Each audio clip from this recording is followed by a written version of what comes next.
पढ़ता है, बार बार पढ़ता है। और मैं आपको बताऊं, एक हाफिज कुरान जब सुबह के वक्त में अपना सबक सुना के फारिग होता है, कितने तलबा और कितने असातिज़ा तो वो हैं कि फज्र की आज़ाने बाद में होती हैं, ये पहले उठ जाते हैं, अपना सबक याद करते हैं, दोहराते हैं। नमाज़े फज्र होने से पहले पहले बाज जगहों पर तलबा अपना सबक सुना चुके होते हैं। मांडली के लोगों, आसपास से आए हुए दीनी भाइयों, जब कोई तालिब इल्म अपना सबक सुना चुका होता है ना, उसे इतना सुकून मिलता है जैसे किसी डूबते हुए को साहिल का किनारा, जैसे किसी डूबते हुए को साहिल मिल गया हो, समंदर का किनारा मिल गया।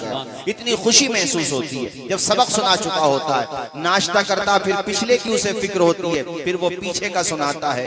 यानी कैसा ज़ौक़ है, वो सो रहा है तो कुरान पढ़ रहा है, जाग रहा है तो कुरान पढ़ रहा है, सूरज निकलने से पहले कुरान है, सूरज निकलने के बाद कुरान है, कैलूला कर रहा है तब उसके ख्याल और फिक्र की राहों में कुरान की आयतें हैं। अल्हम्दुलिल्लाह, सतह ज़हन पे कुरान है। इंसान जैसा सोचता है वैसे ही उसके ख्यालात फिक्र जन्म, वैसे उसके ख्यालात जन्म लेते हैं, वैसे उसकी फिक्र परवान चढ़ती है।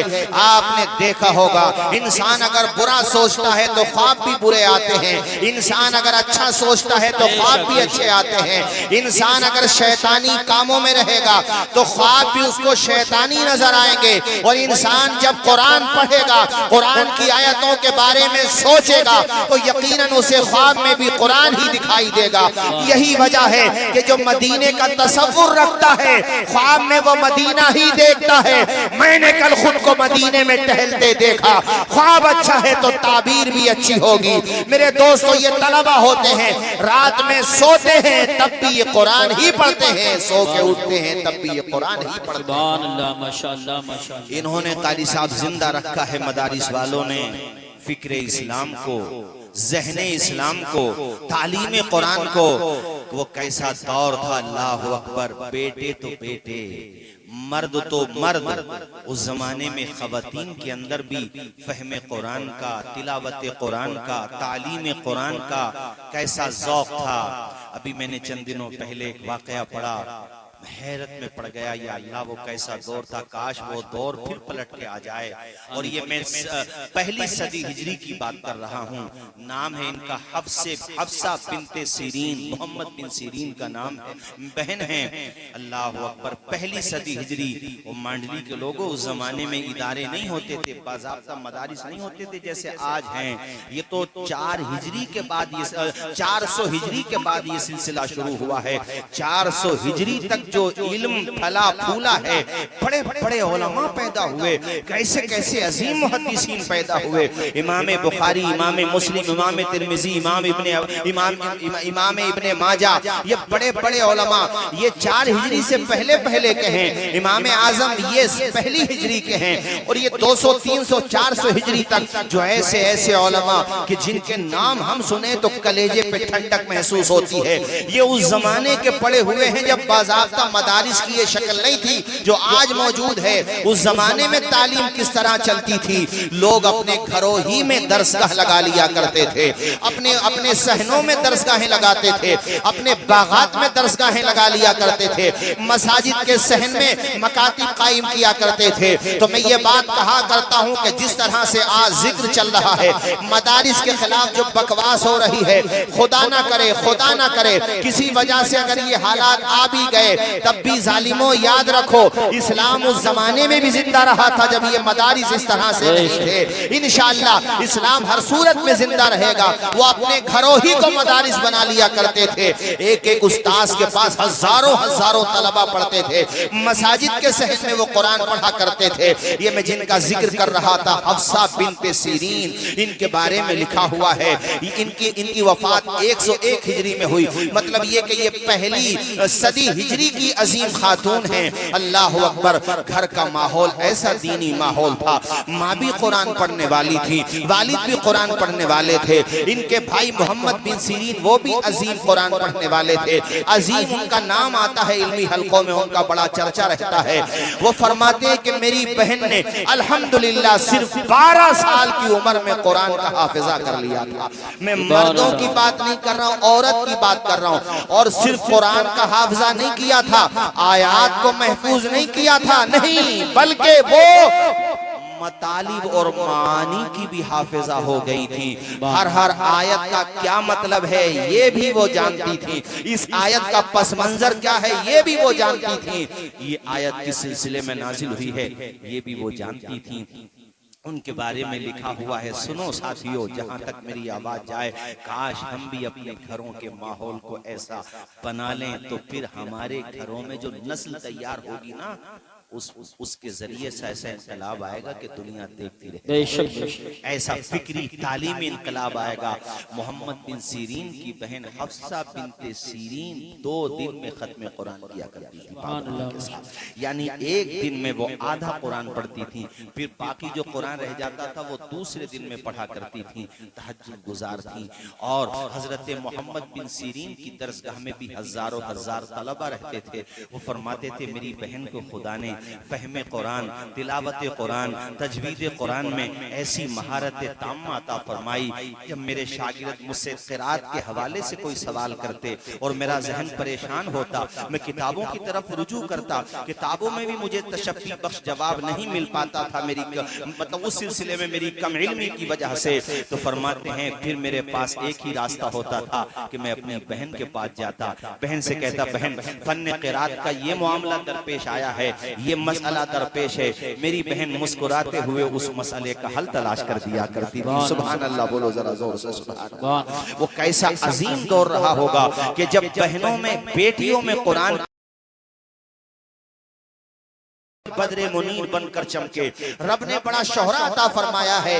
जो फन्ने क़िरात में शुरूद रखते हैं वो अल्लामा इब्नुल जज़री के नाम से वाकिफ हैं। रब ने उनको एक बेटी अता फरमाई, नाम रखा उन्होंने सलमा। उन्होंने अपनी बेटी को इस तरह से कुरान पढ़ाया कि बचपने ही से उनकी बेटी तजवीद के साथ कुरान पढ़ती थी। घर में कैसा गजब का माहौल था।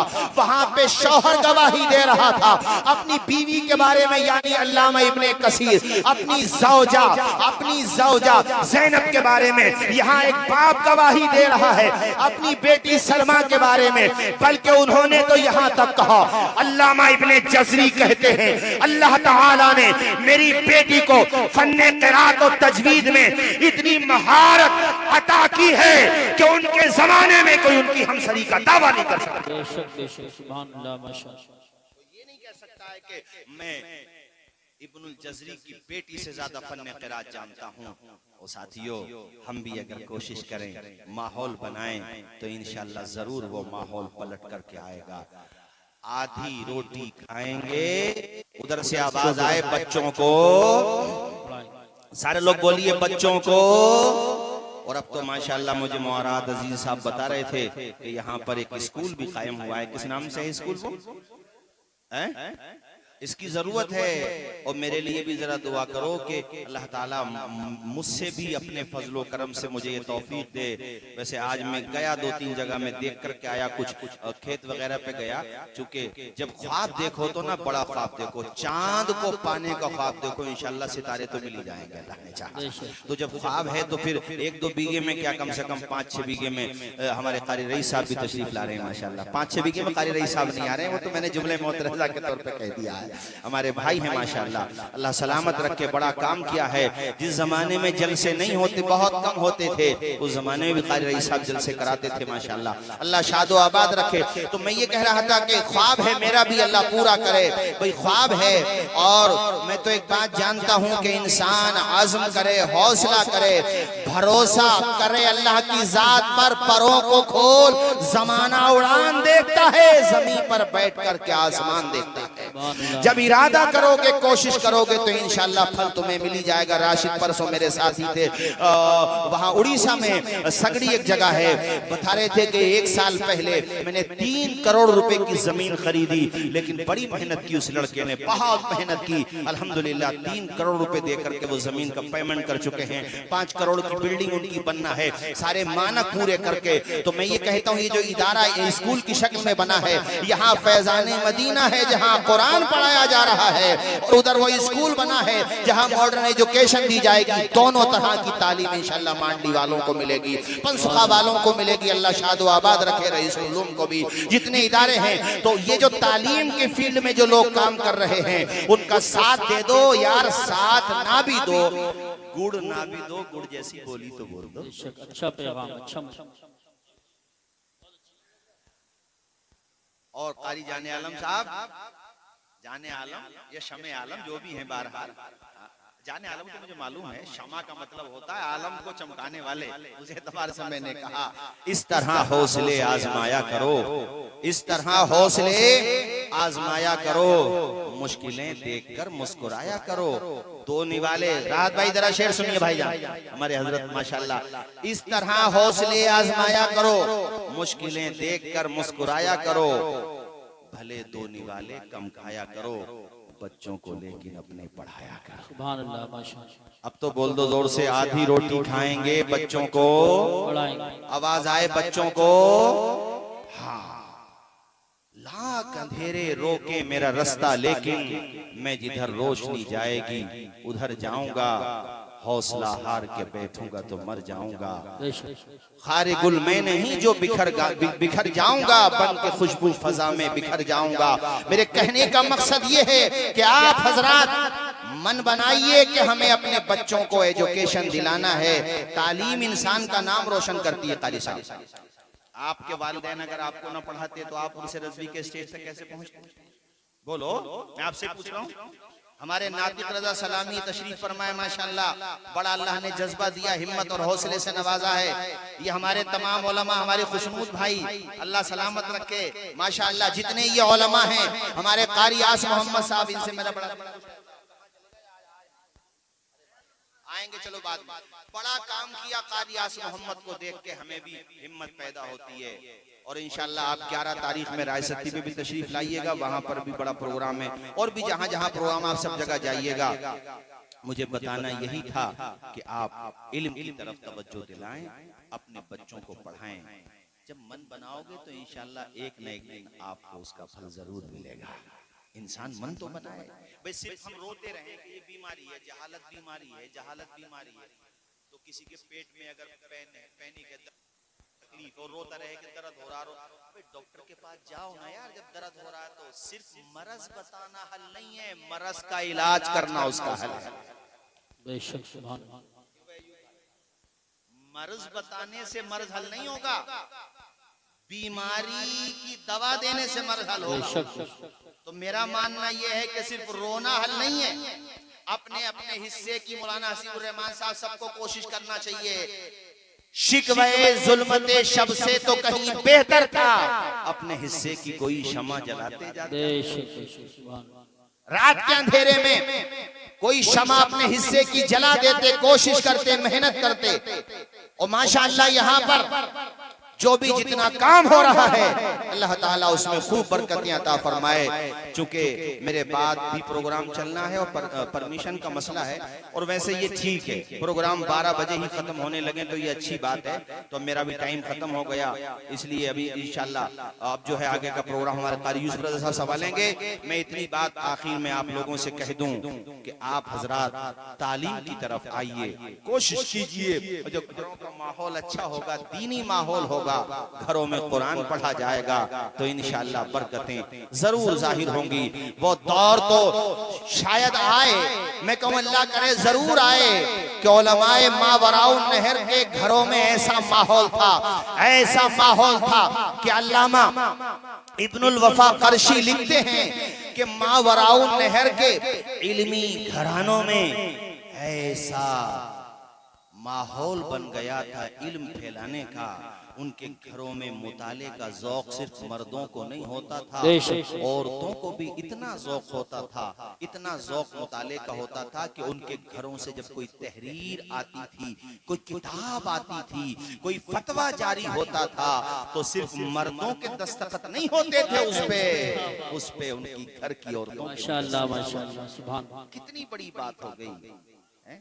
ये समरकंद के थे शेख अलाउद्दीन जी समरकंदी, बहुत बड़े इमाम थे। ये आखिरी वाकया सुन लो 5-7 मिनट में। बहुत बड़े इमाम थे, इतने बड़े इमाम थे कि फिक़े हनफी में उनका नाम उस दौर में सिक्के राइजुल वक्त था। उस जमाने के आला हजरत, ये कहीं उस जमाने के आला हजरत। जब कोई हमारे मुफ्ती साहब तशरीफ फरमा, हजरत से पूछिए शेख अलाउद्दीन समरकंदी के बारे में, हजरत बताएंगे। वहाँ राशिद साहब किबला, उनके घर से जब फतवा जारी होता, वो कैसा माहौल था कि बाप बेटी से कहता था, बेटी जरा इस पे एक नजर डालो, इस फतवे पे, उसको पढ़ के देखो। बेटी का नाम था फातिमा बिनते अलाउद्दीन समरकंदी। वो पढ़ती थी, अपने बाप से ही पढ़ी थी, मगर उनकी हिम्मत बढ़ाने के लिए उनके वालिद साहब कहते थे। और उसके बाद जब फतवा रिलीज होता तो उस पे दस्तखत शेख अलाउद्दीन समरकंदी के भी होते थे और उनकी बेटी फातिमा के भी होते थे। सुभान अल्लाह माशाअल्लाह। जरा जोर से बोलो ना यार सुभान अल्लाह। सुभान अल्लाह। किताब लिखी उन्होंने तोहफतुल फुक़हा। हम जैसों को तो शायद बड़ी मेहनत करना पड़े उसे समझने के लिए, समझाने के लिए बहुत मेहनत करना पड़े। और उनकी बेटी ने वो किताब समझ भी ली, समझा भी दी, और ज़बानी भी याद कर ली पूरी किताब। सुभान अल्लाह। अल्लाह ने इतना शोहरा दिया कि वक्त का प्रेसिडेंट, जैसे राष्ट्रपति होते हैं इस जमाने में, प्राइम मिनिस्टर होते हैं, पीएम जिसको हम बोलते हैं, उस दौर में खलीफा हुआ करते थे।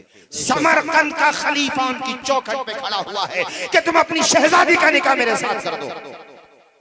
अपनी बेटियों को जहेज देना कमाल नहीं है। एक चाइना की कहावत है कि मछली न दो, मछली पकड़ना सिखा दो। जी तो बेशक। जहेज देने से अच्छा यह है कि बेटी को बेहतरीन आलिमा बना दो, सुभान अल्लाह। बेटी को कनीज़े फातिमा ज़हरा बना दो। शरीयत जो है वो तो दो ठीक है, मगर मेरे कहने का मकसद ये, हमारी बेटी के पास इल्म दौलत होगी, दुनिया की दौलत, वो सिर्फ अपनी नस्लों को नहीं संवारेगी, बल्कि अपनी मिल्लत की नस्लों को संवारने का काम करेगी। टिकटॉकर क्यों बन रही है? टिकटॉक पे अपनी जिस्म की नुमाइश कर रही है मुसलमान लड़कियां, गैरों की साजिशों का शिकार हो रही है मुसलमान लड़कियां। कल तक जिन माओ बहनों को अपनी कौम के नौजवान नहीं भटका सकते थे, जो अपनी आबरू की हिफाजत को अपनी जिंदगी का मकसद समझती थी, जो कौम की बेटियां एक दौर में जिनकी इज्जत की कस्में खाई जाती थी, मुसलमान लड़के उन्हें अपनी हवस का शिकार नहीं बना सकते थे, आज चुल्लू पानी में डूब मरने का मकाम है। गैरों की साजिशों का शिकार होकर इस नतीजे पे पहुंच रही है कि न खुदा ही मिला, न विसाले सनम, न इधर की रही न उधर की रही। बेशक यही बात है, हक। नौबत आ गई। इसलिए अपनी बेटियों की घुट्टियों में भी दीन की मोहब्बत डालिए, उन्हें कनीज़े सैयदा आयशा सिद्दीक़ा बनाइए, कनीज़े फातिमा ज़हरा बनाइए। कतार लगी हुई है समरकंद के खलीफा, बुखारा के खलीफा, कहां के खलीफा, उनके वालिद मरजाउल उलमा शेख अलाउद्दीन समरकंदी ने कहा, मैं अपनी बेटी का निकाह महज दौलत की बुनियाद पे नहीं कर सकता। उनके सामने बड़े बड़े ऑफर रखे गए, बड़े बड़े मनसब के उनके सामने लालच रखे गए। उन्होंने कहा था कि आपके सर पे जो ये ताजे हशम रखा है, हम फकीरों ने इसे ज़ेरे कदम रखा है। हमें दौलत का लालच दे रहे हो, हमें दौलत नहीं चाहिए। अगर तुम्हारी दौलत से हमारी चौखट अच्छी नहीं होती तो हमारी चौखट पे क्यों?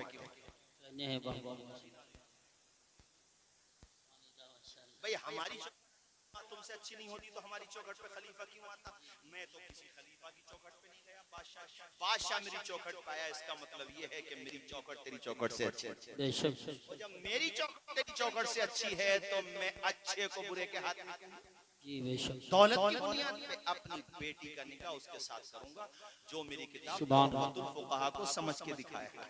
इन्हें है कहा तोहफतुल फुक़हा को उनके शागिर्द थे, नाम था उनका अबू बकर इब्ने मसूद कासानी। उन्होंने रिश्ता भेजा, फरमाया रिश्ता मंजूर हो जाएगा मगर पहले तोहफतुल फुक़हा की तशरीह करो, इसे लिखित में समझा के देखो।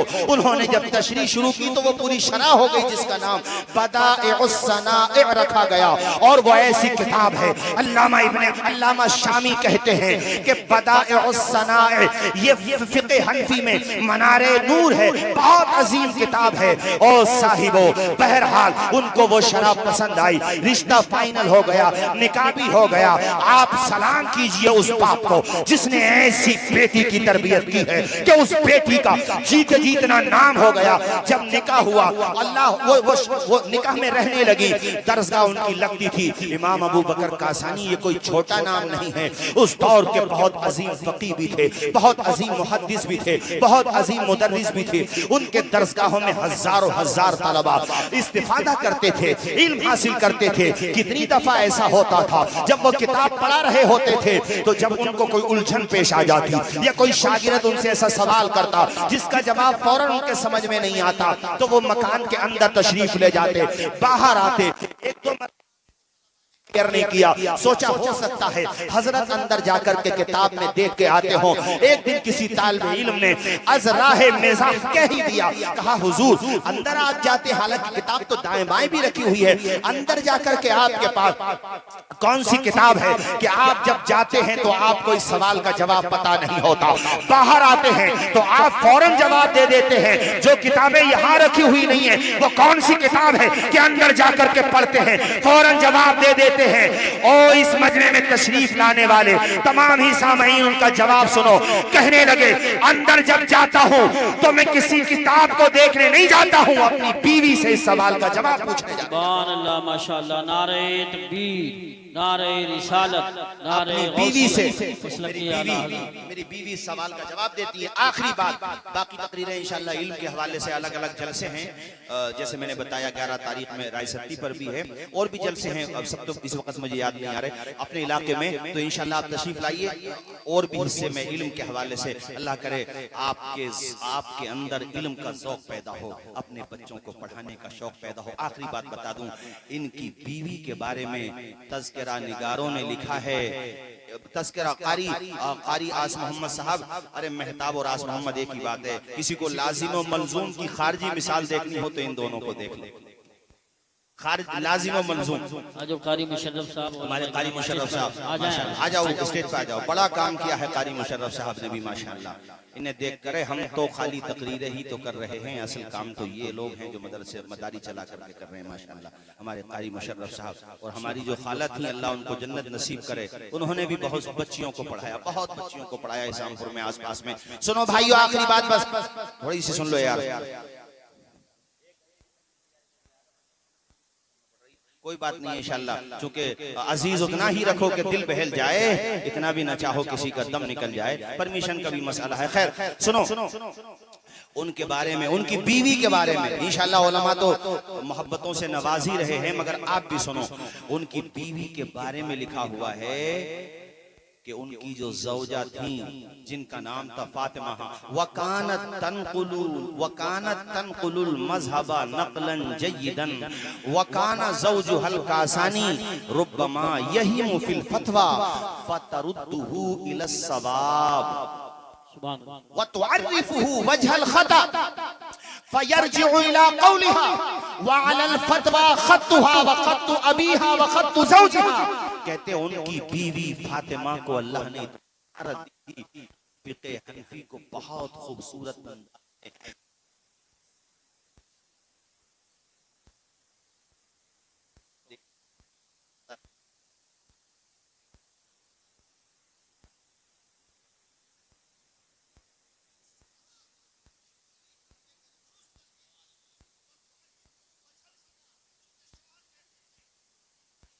क्यों किया ऐसे को ऐसा क्यों किया, वजह खता तो कहती थी ये हो गई है, यहाँ पे ये दलील होना थी, ये दलील दी है, यहाँ पे ये आयत होना थी, तुम ये आयत रखी है, इससे ये इस्तेमाल होना था, उनके शौहर खुशी से झूम जाते थे, अपनी पेशानी खुदा की बारगाह में झुकाते थे, फयरजिउ इला कौलिहा, और वो कहते थे बीवी तुम्हारी बात सही है। सुभान अल्लाह, माशाअल्लाह।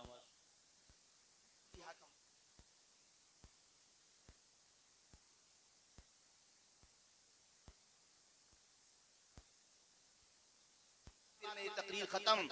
फतवा जब उनके घर से निकलता था, उस फतवे पे दस्तखत होते थे, शौहर के दस्तखत होते थे और उनके अब्बा के दस्तखत होते थे। सुभान अल्लाह। काश वो दौर फिर पलट के आ जाए, हमारी बेटियां भी। मुझे वो तो बात याद आती है सुल्तान सलाहुद्दीन की, कि दुश्मनों कि उनकी भी जन्म ले। ये मोबाइल क्या है? साजिशों का हिस्सा ही तो है। वो चाहते हैं कि इस कौम में काबिल पढ़ी लिखी औरतें, जिनके सीनों में मिल्लत इस्लामिया का दर्द हो, जो कुरान से मोहब्बत करने वाली हों।